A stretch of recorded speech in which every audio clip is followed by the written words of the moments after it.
Hello, hello, hello. This is Frida. Welcome to my channel. Welcome to part 5.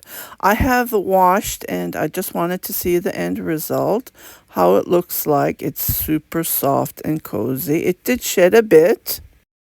I dried it overnight and it turned out just fantastic. So I took some pictures and a short clip for you to see the end result of this beautiful braid gloves mittens. So I hope you enjoy it as well I did, and make one for yourself, knit one for yourself and your loved one. It goes super fast. I am knitting the second pair. And just wanted to share you the end result. Yeah, I have part 1, part 2, part 3, part 4 on how to knit this. It was a test knit and it turned out fantastic.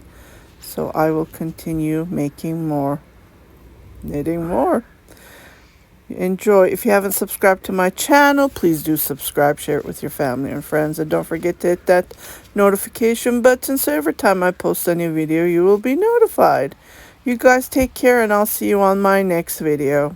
Bye bye. Happy crafting.